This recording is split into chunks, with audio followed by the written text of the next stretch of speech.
할렐루야. 우리 옆 사람 보면서 인사했습니다. 큰 기쁨은 작은 걱정을 압도합니다. 한번 인사하겠습니다. 큰 기쁨은 작은 걱정을 압도합니다. 네, 다시 한번 인사할까요? 오늘도 잘 오셨습니다. 한번 인사하겠습니다. 네. 인사가 어렵네요. 이 세상에서 정말 큰 기쁨이 뭘까요? 큰 기쁨 아마 예수 그리스도가 아닐까. 기쁜 소식, 복음이 아닐까. 그런 큰 기쁨이 나에게 들어오게 되면 작은 걱정, 근심, 염려 그걸 다 압도한다는 소리죠. 우리가 나는 인사처럼 우리가 또 늘 예수 그리스도를 내 마음에 모심을 통해서 우리가 또 이민 삶 가운데 또 승리할 수 있는 저와 여러분이 되기를 오늘도 주님의 이름으로 간절히 축원합니다. 오늘 본문 내용은 어떠한 내용인가요? 이제 요셉이 결국은 이제 요셉의 형들이 아버지에게로 이제 양식과 수레를 가지고 돌아가게 됩니다. 아버지, 요셉이 살아 있어요. 세상에 애굽의 총리가 되었어요. 근데 아버지는 그 말을 믿지를 못해요. 그래서 오늘 본문의 시작이 이렇게 되죠. 우리 26절 같이 한번 읽어보겠습니다. 우리 45장 26절 같이 한번 읽어보겠습니다. 시작. 알려 이르되 요셉이 지금까지 살아있어 애굽 땅 총리가 되었다이다. 야곱이 그들의 말을 믿지 못하여 어리둥절하더니. 지금 20여 년 전에 아들이 요셉이 죽은 걸로 알고 있었거든요. 근데 그 아들이 지금 살아났다고 말하고 있어요. 살아있다고 말하고 있어요. 그리고 그냥 살아있는 정도가 아니라 뭐라고요? 애굽이 총리가 되었다. 그러니까 야곱의 그 말을 믿지 못하여 어리둥절하다. 그래서 어리둥절하다는 사전을 찾아보게 되면 마음이 감각을 잃고 마비되었다. 그러니까 오늘날로 말하면 뭐예요? 기절초풍한 얘기인 거죠. 정신이 없는 거예요, 완전히. 그럴 만도 한 것이 아까 말대로 20여 년 전에 아들이 당연히 죽었을 거라고 생각을 했는데 살아있을 뿐만이 아니라 지금 본문에 보니까 뭐라냐면 애굽 땅. 이때 애굽 땅은요 정말 강대국이 있었거든요. 이런 애굽 땅의 총리 제2인자가 되고 있었던 거예요. 그러니까 이 아버지는 어리둥절하고 믿지 못할 그런 상황이 되어졌던 거죠. 그런데도 불구하고 이렇게 믿을 수 있었던 이유가 뭐였냐면 27절에 나와 있죠. 같이 있습니다. 시작. 그들의 아버지 야곱은 요셉이 자기를 태우려고 보낸 수레를 보고서야 기울이 소생한지라. 그러니까 기절초풍했다가 그 아버지 원래 그 형들한테 보낼 때 어떻게 보냈어요? 양식하고 수레까지 아버지 모시고 오라고 다 보냈었잖아요. 그 수레를 보고서나 이제 기운이 차린 거예요. 그걸 이제 믿게 된 거죠. 증거를 대준 거니까. 근데 참 여기서는 재밌는 게 뭐냐면 이렇게 말을 했는데도 사실 믿지를 못했어요. 왜요? 원래 야곱이 어떤 사람이에요? 야곱은 원래 그 미심이 많은 사람이에요. 그런데 우리가 보면 여기까지 이제 항세도 봤지만 37장에서 어떤 이야기가 나왔냐면 그 요셉의 형들이 요셉을 팔아먹을 때 애굽에 그 팔아먹을 때 어떻게 했어요? 그 동무들에 집어넣고 겉옷을 하나 해가지고 염소의 피를 묻힌 다음에 아버지 요셉이 죽었어요. 그러니까 어떻게 했어요? 그때 그냥 단순하게 믿어버렸거든요. 근데 이거 지금은 진실을 말을 해주는데 잘 믿지 못해요. 근데 사실 우리가 삶을 살아가다 보면 세상이 그래요. 이거 세상에 보면 정말 뭔가 인간의 생각으로 뭔가가 잘 맞아 들어가. 그러면 어떻게 돼요? 잘 믿어요. 근데 대부분 사기꾼들의 말들이 어떻습니까? 뭔가가 앞뒤가 너무도 잘 맞죠. 그래가지고 그러면 앞뒤가 뭐 인간적으로 너무 잘 맞으니까 잘 믿어요. 반면에 진실은 더하지도 않고 빼지도 않아도 잘 안 믿어요. 참 신기해요. 그래서 어떻게 보면 이단들 이게 성경 풀이하는 거 보면 기가 막혀요.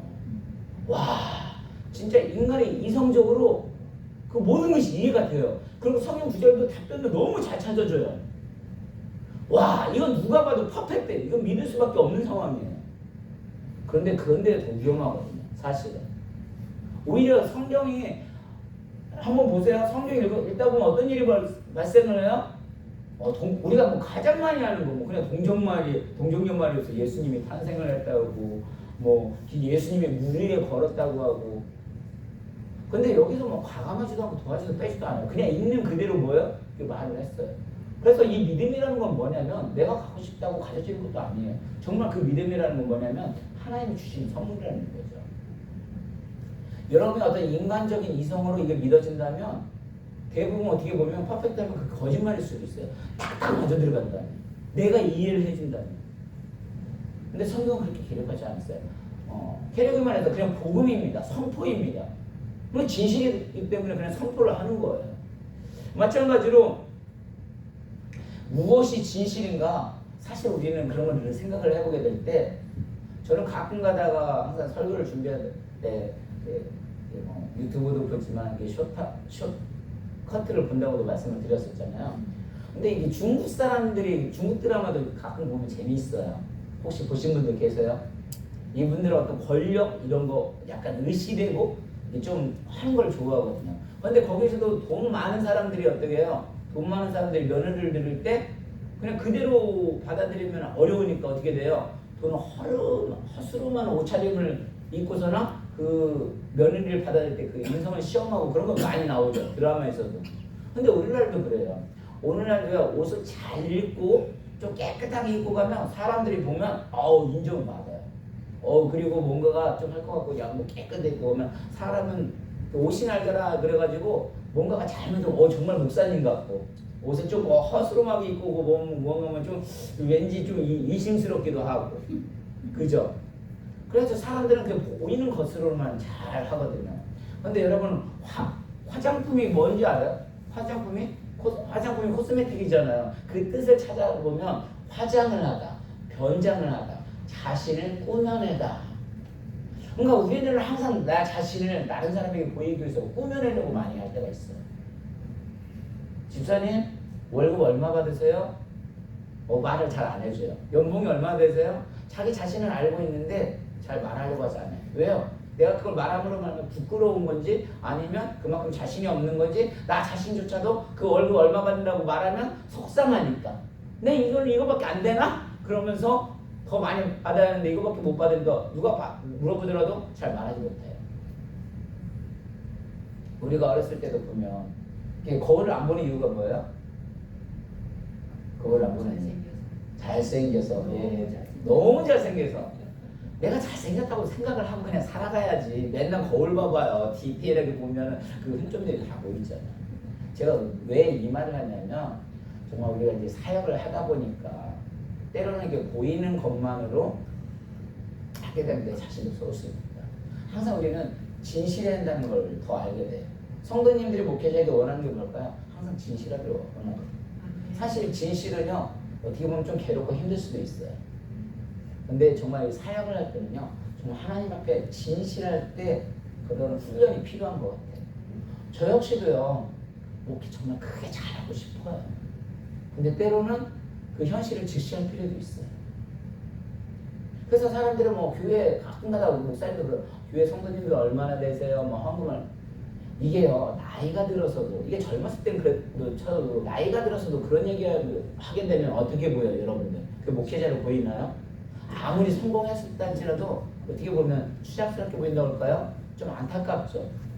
이해가 공감이 안 되시네요. 큰일 났네. 어떻게 여러분들이 이렇게 삶 가운데 나이 많이 드신 분들이요. 그래도 저도 이제 사회인들을 만나고 보면 어떤 이야기를 할까요? 사장님들 만나면 돈 얼마를 벌었네, 뭐에다가 주식 얼마 투자하면 이쪽으로 또 성공 왔네. 젊은 사람들이 얘기할 때는 그나마 조금 봐줄만 한데 나이 드신 분들이 계속 사실 돌아가실 날도 얼마 남지 않았는데 만약에 그런 얘기한다면 어떨 것 같아요? 느낌이. 그래도 이해가 안 되셔요. 맨날 우리 그냥 권사님께서 지금 80세 넘으셔가지고 막 이제 정말 열심히 하시다가 또 하나님 앞에 하시는데 맨날 돈 이야기만 한다면 어떨 것 같냐고요. 그게 마음이 아프잖아요. 목회자가 만약에 아까운데 제가 그런 얘기를 많이 했던 것 같아요. 맨날 힘들고 어렵다, 힘들어서 목회 못하겠다 이런 소리 하면 정말 힘들 것 같다는 생각이 들어요. 근데 뭐를 말하냐면 그냥 있는 그대로 인정을 하고 하나님 앞에 하나님 정말 감당을 못하겠습니다. 하나님 정말 하나님께서 능력을 주셔야만이 저는 일어날 수가 있습니다. 하나님이 능력이 주실 때 거기에서 시작이 될 수 있고 성장할 수 있다는 걸 깨닫게 되는 거예요. 뭐를 꾸며가지고 막 화려하게 성도님도 나중에 하면 다 알거든요. 때로는 진실이 되면 마음이 아파요. 제가 항상 얘기하잖아요. 설교 예전에도 준비하면서 어떤 이야기를 많이 들었어요. 설교도 아니면 어쩌면 그게 때로는 가시 같은 말이지만 그게요. 그걸 진실로 받아들이고 그렇게 할 때 그 성장할 수 있는 거예요. 그건 아니야. 라고 자꾸 부정하고 그걸 받아들이지 못하면 성장을 할 수가 없더라고요. 여러분 때로는 다른 사람들이 뭐라고 하잖아요. 어떤 진실을 얘기를 해주면 얼마나 마음이 아프고 쓰린지 몰라요. 야 학생님 너 정말 못생겼어.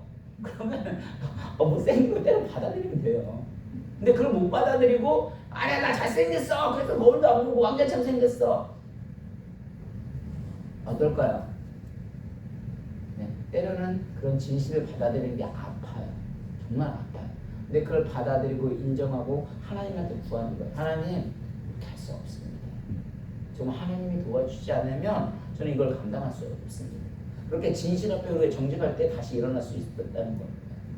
지금 이게 오늘 지금 상황이 어떤 상황이라고요? 지금 야곱이 당면에 있는 그 문제와 걱정은 지금 뭐예요? 야곱이 지금 당장 그 기근으로 인해서 죽게 생겼어요. 기근으로 죽게 되는 상황이에요. 그래서 바로 경제적인 위기예요. 실제적으로 세계적인 어떤 경제적 위기를 당해보면 경제가 어려우니까요. 관계도 깨지고 또 몸도 아프고 또 남을 속이는 일까지 발생을 해요. 그러니까 가난이 죄라는 건 절대로 이게 가볍게 여길 문제는 아니에요. 너무 가난하게 되면요. 하나님의 영광을 우리가 기도할 때도 그랬잖아요. 너무 가난해가지고 도덕죄를 회개만으로 말미암아 하나님의 영광을 가리지 않게 해달라고. 지금 이게 여기 가난이 지금 기근이 얼마나 지금 심해지고 있는지 몰라요.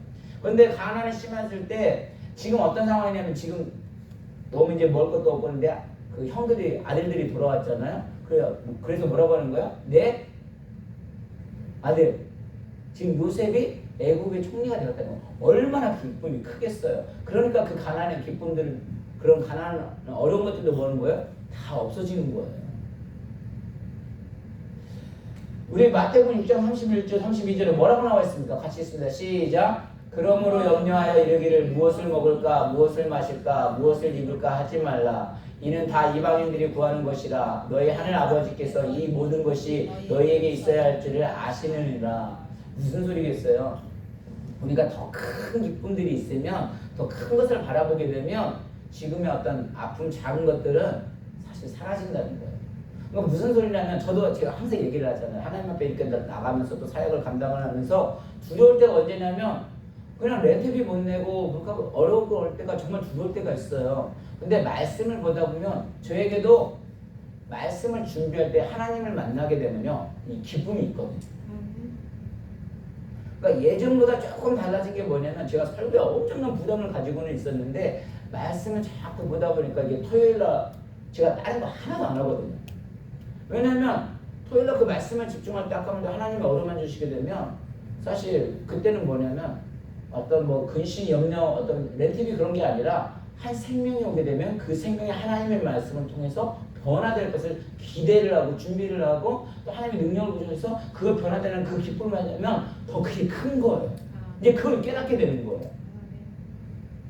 그러니까 우리가 더 큰 기쁨을 갖게 되면 뭐라고요? 작은 것들은 오늘 인사한 대로 그냥 압도가 되는 거예요. 그래서 그냥 33절에 그래서 뭐라고 했어요? 있습니다. 시작. 그런즉 너희는 먼저 그의 나라와 그의 의를 구하라. 그리하면 이 모든 것을 너희에게 더하시리라. 그러니까 우리에게 각자의 은혜가 있는데 말씀 준비할 때 그 말씀을 붙들고 하나님께 기도하면 더 크게 뿜이 들으면 그 순간만큼 뭐예요? 그런 것들이 그냥 다 하나님의 책임지실 걸 믿고 나가지는 거예요. 그런데 이 야곱이 어떻게 해서 이런 일이 발생을 했을까? 또 한번 생각을 해봤으면 좋겠어요. 야곱이 지금 어떤 상황이에요? 우리 46장 1절을 한번 먼저 보겠습니다. 시작. 이스라엘의 모든 소유를 이끌고 떠나 부엘세바에 이르러 그의 아버지 이삭이 하나님께 희생 제사를 드리니. 야곱이 이스라엘 모든 소유를 이끌고 떠나 부엘세바에 이르러 그의 아버지 이삭이 하나님께 희생 제사를 드렸다. 희생 제사를 드렸다는 게 뭐예요? 오늘날로 말하면 예배를 드렸다는 거예요. 근데 사실 이 야곱은 애굽 땅 가는 걸 두려워했어요. 왜? 그 할아버지 때 한번 생각을 해봐요. 아브라함이 어땠었어요?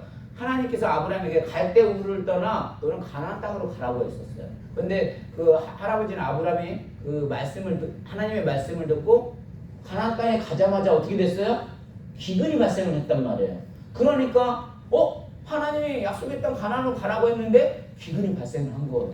그러니까 어떻게 됐어요? 다시 애굽으로 내려갔단 말이에요. 그래서 내려갔는데 무슨 일이 발생을 해요? 양식을 구하려다가 그 기근 때문에 했는데 자기 아내를 누이라고 해가지고 그 와이프를 빼앗길 뻔한 그런 사건이 발생을 하잖아요. 근데 창세기 26장에 보면 이삭도 똑같은 일이 발생을 해요. 그 이제 가나안 땅에서 사는데 거기서도 뭐냐면 이제 또 똑같이 기근이 발생을 했어요. 힘든 어려움이 발생을 했어요. 그러니까 이제 그 이삭도 어떻게 됐어요? 애굽으로 내려가려고 했는데 하나님께 기도하니까 애굽에 내려가지 말라고 하는 거예요. 그러니까 이삭은 어떻게 했어요? 거기에서 내려가려고 했는데 하나님 내려가지 말라고 하니까 애굽 근처 땅에 어디까지 내려가는 거예요? 그 블레셋 그랄 때까지 내려가잖아요. 거기서 내려가가지고 어떤 일이 발생을 해요? 그 할아버지하고 똑같은 일이 발생을 해요. 그 누이가 와이프를 빼앗길 만한, 누이라고 속여가지고 빼앗길 만한 사건이 똑같이 발생을 해요. 그러니까 어떻게 돼요? 그 정도 빼앗길 만한 사건이 됐으면은 당장에 어떻게 돼요? 가나안으로 다시 돌아와야 하는데 그 애굽에서 그 근처 땅에다가 우물을 자꾸 파가지고 우물을 빼앗기고 또 파면은 빼앗기고 그랬잖아요. 근데 지금 여기서도 마찬가지죠. 이 약속의 가나안 땅, 야곱은 그래도 하나님이 신실한 사람이 있었잖아요. 그 하나님의 말씀대로 이 가나안 땅을 지키는데 애굽으로 내려가기에 어떻게 해서 두려웠던 거예요. 그러니까 어떻게 하는 거예요? 하나님 앞에 예배를 하는 거예요. 그래서 우리가 아까 46장 2절부터 4절까지 같이 보겠습니다. 시작. 그 밤에 하나님이 이상 중에 이스라엘에게 나타나 이르시되 야곱아 야곱아 하시는지라. 야곱이 이르되 내가 여기 있나이다 하매 하나님이 이르시되 나는 하나님이라. 내 하나님의 하나님이니 애굽으로 내려가기를 두려워하지 말라. 내가 거기로 너로 큰 민족을 이루게 하리라. 내가 너와 함께 애굽으로 내려가겠고 반드시 너를 인도하여 다시 올라올 것이며 요셉이 그의 손으로 내 눈을 감기리라 하셨더라. 근데 애굽에 가면 조상들을 항상 그런 기근 때문에 내려가서 어려웠기 때문에 사실 거기 가기가 두려웠던 거예요. 근데 이 야곱은 뭐 했던 거예요? 하나님 앞에 예배를 통해서 거기서 하나님의 음성을 듣는 거예요. 그러면서 뭐라 하냐면 하나님이 이르시되 나는 하나님이라. 내 아버지 하나님이 애굽으로 내려가기를 두려워하지 말라. 이제 허락해 줌을 통해서 이제 내려가게 되는 거죠. 마찬가지입니다. 우리들도 삶 가운데 있을 때요. 그러니까 힘들고 어려움이 있을 때는 어떻게 하라는 거예요? 하나님의 예배를 통해서 또 기도를 통해서 하나님의 음성을 듣게 되면 아까 말했던 작은 걱정을 다 앞서갈 수 있는 힘들이 생긴다는 거죠. 그러니까 모든 걸 내가 계획대로 하려고 하지 말고 힘들고 어려움이 있을 때는 어떻게 하라는 거예요? 예배라는 거예요. 말씀을 통해서 기도를 통해서 하나님의 음성을 들으라는 거예요. 근데 사람들이요 이 예배하고 기도하는 걸 싫어해요. 왜? 이미 사실 자기 자신이 먼저 알고 있거든요. 여러분 이렇게 여기는 결혼을 다 하셨지만 결혼하기 전에 내가 믿지 않는 사람들하고 결혼하면 부모님들이 반대를 하고 믿는 분들이 반대를 하잖아요. 그러면 어떻게 돼요? 그러면 하나님 앞에 기도하고 하면 되는데 이분들이 기도를 안 하고 예배도 안 해요. 왜? 예배하고 기도를 해보면 이미 마음에 찔림이 있거든요. 무슨 말인지 이해되시겠어요? 그러니까 우리들 어떤 상황도 어려움도 있으면 사실 아까 말대로 하나님을 기도해보면 다른 사람을 원망하는 게 아니라 내 자신을 돌아보게 돼요. 그리고 하나님 내가 이것이 잘못했구나. 그거를 돌아보면 되는데 우리가 그런 것 때문에 그런지 자꾸 예배도 안 하고 기도도 안 하고 그렇게 되니까 하나님의 음성과의 그 관계가 끊어지니까 목요일날도 어떤 말씀을 했냐면 우리 성전에 내 생전이 예배 개념이 그 교회의 개념이 어떤 건물이 아니라 살아계신 하나님의 집이라는 거예요. 근데 이 살아계신 하나님의 집이라는 건 뭐예요? 내 마음의 성전은 하나님과의 영적인 교제가 있을 때는 하나님의 집이니까 하나님의 뜻대로 할 수 있는데 이게 하나님의 집인데 하나님이 안 계시면 영적인 교제가 끊겨지게 되면 하나님의 뜻에 따라 살려고 하는 것이 아니라 누구의 뜻대로 살려는 거예요? 내 뜻대로, 세상의 뜻대로 살려고 하는 거예요.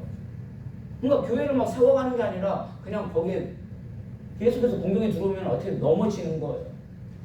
근데 지금 야곱은 이런 경우가 곤란하고 어려움이 있을 때 하나님 앞에 예배를 통해서 응답을 듣고 움직이기 때문에 어떻게 된 거예요? 이 뜻대로 이제 놀라운 일들이 벌어지는 거죠. 그래서 우리가 예배 가운데 인생을 또 맡기를 했으면 좋겠어요. 내가 정말 힘들고 어려울 때는 오히려 이럴 때서는 교회 시험 들어서 안 나오는 게 아니라 하나님 앞에 더 물어봐야거든요. 그리고 정말 기도해봐야거든요. 그렇게 될 때 우리는 하나님 앞에서 확신을 얻는 시간이 됩니다. 그래서 결국은 하나님은요 예배자로 서기를 원하신다는 사실이에요. 여기까지 계속해서 봤지만 예배 서시는 분들은 딱 세 부류더라고요. 첫 번째는 어떤 사람들이요? 하나님한테 이게 깨져가지고 돌아오시는 분들. 네. 한마디로 이렇게 형들처럼 이렇게 또 회개하는 가운데 하나님은 그들을 어떻게 돼요? 예배자로 우리를 세우기를 원하세요. 그리고 또 요셉처럼 요셉은 항상 늘 하나님을 신뢰하면서 또 하나님 모든 걸 맡기면서 하나님이 나의 주인입니다라는 걸 고백을 하면서 그 예배 가운데 하시는 분들이 있고, 그 다음에 또 아까 말대로 일이 터지고 저리 터지고 해가지고 오시는 분들이 있고. 근데 하나님은 우리에게 원하시는 게 뭐라고요? 그때 주기는 게 아니라 항상 모여서 예배하기를 원하시는 거예요. 근데 그 가운데 뭐라고요? 진실로 하게. 우리가 화장을 해가지고 내가 어떤 거짓으로 체면 치레로 그렇게 해서는 신앙 성장이 안 되더라는 거죠. 그냥 나의 모든 것을 그냥 하나님 앞에 이대로 그냥 주님 앞에 나왔을 때 그것을 받아들이고 그것을 하나님 앞에 내어놨을 때 하나님 정말 능력을 주신다니까요. 그때 하나님 힘을 주신다니까요. 죄송한 게 아니라 정말 아까도 말씀대로 저도 교회를 막 성장시키고 막 많이 부흥을 해서 하고 싶었었지만 그렇게 되지 않을 때 많이 힘들었었어요. 정말 힘들었었어요.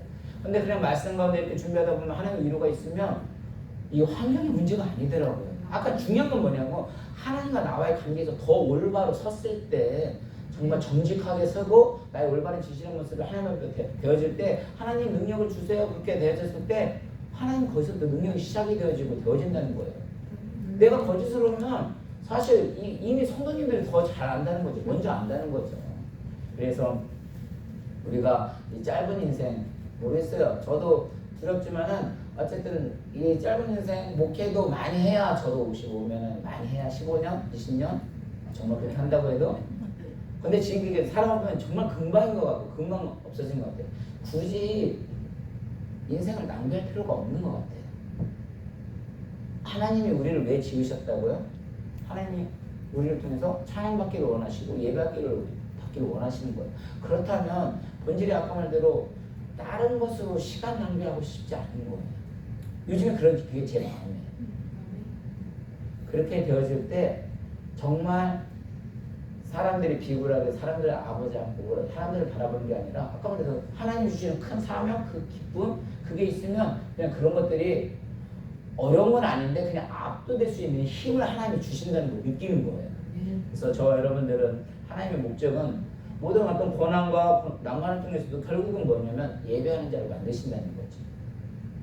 그래서 그 예배를 통해서 우리가 하나님을 만날 때 또 하나님이 그 얻으시는 그 힘을 통해서 내 마음대로 하는 것이 아니라 아까 말대로 이 교회라는 것은 살아계신 하나님의 집이라는 것처럼 하나님을 얻어만드실 때 정말 찬양도요 누가 해도 정말 은혜가 되어지고요 정말 하나님의 임재가 임하게 되면 그냥 찬양 가사에도 그냥 눈물이 나오고요 그냥 말씀 한 절 한 절이 어떤 교과서적인 내용이 아니더라도 그러니까 우리 삶 속에서 그 진실함이 묻어나고 그렇게 됐을 때 파급 효과가 훨씬 크다는 걸 느끼게 되는 거예요.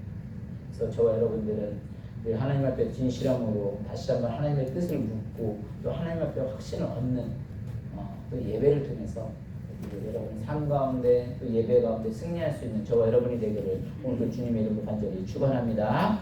우리 이 시간 함께 기도하겠습니다. 기도할 때 하나님 우리들의 삶 가운데 힘들고 어렵더라도 또 진실 앞에 직면하기를 원합니다. 진실에부터 출발하지 않는 모든 것은 헛되고 말씀하여 주셨습니다. 하나님이 우리에게 주신 그 사명들을 늘 귀하게 여기게 하시고 또 그 사명을 위해서 달릴 때마다 또 하나님 주시는 힘으로 말미암아 작은 것들은 압도할 수 있다고 말씀하여 주셨습니다. 우리가 인생을 살아가면서 짧은 인생을 낭비하지 않기를 원합니다. 예배가 회복이 되어지게 해주시고 또 그 예배 회복 속에 하나님 주시는 복과 은혜를 통해서 확신을 갖는 가운데 예배로 풀리는 인생의 복을 누릴 수 있기를 원합니다. 하나님, 우리가 인생의 직장도 삶도 마찬가지입니다. 어느 것이 내가 가야 할 직장인가 하나님 앞에 기도하고 예배하는 가운데 구하기를 원합니다. 하나님께서 그 길을 확정지어 주실 줄 믿습니다. 내가 돈을 벌기 위해서 안락함을 위해서가 아니라 예배를 드리고 나아가게 되면 양심의 소리를 드립니다. 예배는 바로 그 점을 점검해 줍니다. 그 예배를 통해서 기도를 하다 보면 어떤 것이 진짜인지 내 자신이 먼저 알게 됩니다. 하나님, 오늘도 하나님의 그 마음을 좀 알아가는 시간 되게 하시고 하나님 우리의 마음을 만져주는 시간 되게 하시고 또 그 말씀을 통해서 회복되는 시간으로 인도해 달라고 이 시간 주여 한번 외치고 통성으로 기도하겠습니다.